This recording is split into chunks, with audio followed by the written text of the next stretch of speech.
NDA के पक्ष में एग्जिट पोल के जो आंकड़े सामने आए हैं उनकी धमक तमाम देशों में सुनाई दे रही है। पाकिस्तान के साथ गलबहियां करने वाले चीन भी उन्हीं देशों में से एक है जो एग्जिट पोल के आंकड़ों के बाद हिंदी चीनी भाई भाई का नारा दोहराने लगा है। भारत में होने वाली हर घटना पर चीन और पाकिस्तान की नजर रहती है। 2024 के लोकसभा चुनावों को लेकर भी कुछ ऐसा ही कहा जा सकता है और यही वजह है कि चीन के सरकारी अखबार ग्लोबल टाइम्स में भारत चीन दोस्ती की संभावना जताई गई है। जैसे जैसे मोदी जी का ये टर्म शुरू होने वाला है 4 जून के बाद, उससे पहले ही इन्होंने ट्रेड की बातें करनी शुरू कर दी।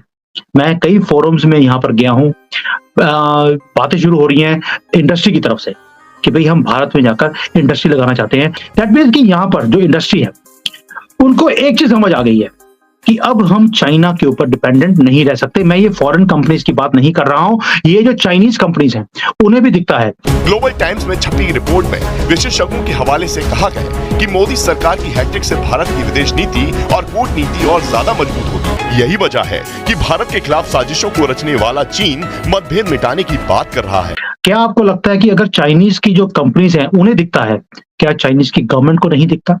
क्योंकि पानी हमेशा ऊपर से नीचे आता है। जो ऊपर से कुछ डायरेक्शंस आई हैं तो भी नीचे जाकर डाउन द लाइन लोगों ने बात करनी शुरू करी है। मोदी को आना चाहिए क्योंकि उसके शुरू से ताल्लुकात सब मुल्कों के साथ है।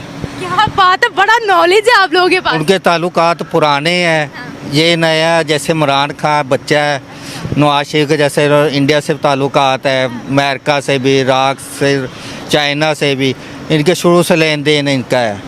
अब ये इमरान खान कुछ नहीं कर सकता, ये बच्चा है नहीं, ऐसे ही यही है। राहुल गांधी ऐसे हाँ, ये कुछ नहीं कर सकता। लेकिन सर चाइना की बात भी की जा रही थी वहां पर, और ये भी खैर है कि चाइना भारत के साथ अब टर्म्स बेहतर करने की तरफ जा रहा है।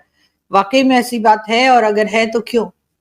देखिए, चाइना का एक आदत है, आंखें दिखाएगा और दूसरी तरफ से पैरों में पड़ जाएगा। पाकिस्तान से सीखा है कि जब जरूरत हो पैरों में पड़ जाओ वरना गर्दन पकड़ लो। तो मनमोहन सिंह के टाइम पर आपने गर्दन पकड़ी हुई थी, अभी पैरों में पड़े हुए हैं, लेकिन डीएनए दोनों का सेम ही है। इसलिए वो कहते हैं ना, लाइक लाइक्स लाइक, जैसा होता है वैसे ही आपको अच्छे लगते हैं। तो चाइना को भी पाकिस्तान अच्छा लगता है, पाकिस्तान को भी चाइना अच्छा लगता है। बॉर्डर के ऊपर हमारे उन्होंने अपने J-10 J-20 सारे खड़े कर दिए। पता नहीं क्यों, हम तो कोई युद्ध में जा नहीं रहे, ना ही हमारा कोई इरादा है। जाएंगे तो आपके साथ जाएंगे क्योंकि हमने पीओके लेना है। लेकिन चाइना, जैसे जैसे मोदी जी का ये टर्म शुरू होने वाला है 4 जून के बाद, उससे पहले ही इन्होंने ट्रेड की बातें करनी शुरू कर दी। मैं कई फोरम्स में यहाँ पर गया हूँ, बातें शुरू हो रही हैं इंडस्ट्री की तरफ से कि भाई हम भारत में जाकर इंडस्ट्री लगाना चाहते हैं। दैट मीन्स कि यहाँ पर जो इंडस्ट्री है उनको एक चीज समझ आ गई है कि अब हम चाइना के ऊपर डिपेंडेंट नहीं रह सकते। मैं ये फॉरेन कंपनीज की बात नहीं कर रहा हूं, ये जो चाइनीज कंपनीज हैं उन्हें भी दिखता है। हमें ना तो अमेरिका, ना यूरोप, ना अफ्रीका, ना हमें मिडल ईस्ट, हमें कोई भी सस्टेन नहीं कर सकता। अगर हमें कोई बचा सकता है, कोई मार्केट मिल सकती है, कोई परचेजिंग पावर किसी के पास है तो भारत के पास है। और दूसरी बात, क्या आपको लगता है कि अगर चाइनीज की जो कंपनीज हैं उन्हें दिखता है, क्या चाइनीज की गवर्नमेंट को नहीं दिखता? क्योंकि पानी हमेशा ऊपर से नीचे आता है। जो ऊपर से कुछ डायरेक्शंस आई हैं तो भी नीचे जाकर डाउन द लाइन लोगों ने बात करनी शुरू करी है। अब मैं उसका रीजन बताता हूँ। जैसे जैसे पूरा वर्ल्ड, ये जो एक सिंगल पोलर वर्ल्ड था, यहाँ पे अमेरिका की दादागिरी थी, चाइना ने पूरा कॉपी करने की कोशिश करी क्योंकि कॉपी मास्टर तो है, दिमाग तो इनके पास है नहीं।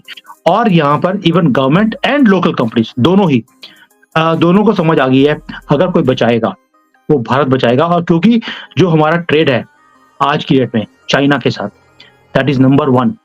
तो अमेरिका को भी पीछे छोड़ दिया हमने as far as bilateral trade is concern, और ये बढ़ने वाला है, ये कम नहीं होगा। और बढ़ने का एक ही तरीका है, now they have to make in Bharat में मेक इन इंडिया करना पड़ेगा, अदरवाइज इन्हें इंडिया की मार्केट में एंट्री नहीं मिलेगी। तो सर इस रीजन में आप कोई अच्छा चेंज देख रहे हैं कि अगर भारत और चाइना मिलकर काम करेंगे तो इसका मतलब है लद्दाख और ये सारी जो डिस्प्यूट है वो उधर कुछ नहीं होगा और दोनों जो है वो पीसफुली काम कर सकेंगे? तो डेफिनेटली रीजन में कुछ ना कुछ अच्छा बदलाव तो देख रहे होंगे आप।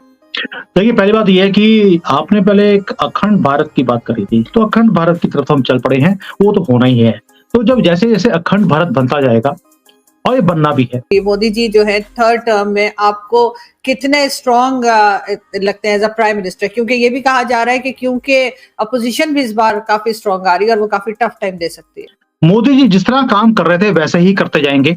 उनका एक ही मकसद है, डेवलपमेंट ऑफ भारत। भारत का नाम पूरे दुनिया में और बढ़ना चाहिए, जो हम डिजर्व भी करते हैं। We are one of the oldest civilisations in the world. हमारे पास इतनी ज्यादा सिविलाइजेशन दिखाने वाली चीजें हैं जो हमने छुपा के रखी थी। जी हाँ दोस्तों, मोदी जी का 3.0 प्लस जलवा दिखने ही लगा है। जी हाँ दोस्तों, कल को जो अब चुनाव का गिनती होने वाला है उसमें मोदी जी तो पूरा भारी बहुमत के साथ आ ही रहे हैं। इसी कारण से चीनी कंपनियां जितने भी है वो भारत के चरणों में आ गिरा है और ये दिखकर पाकिस्तान पूरा सुन्न हो गया है कि भारत में फिर दोबारा मोदी सरकार आ रहे हैं।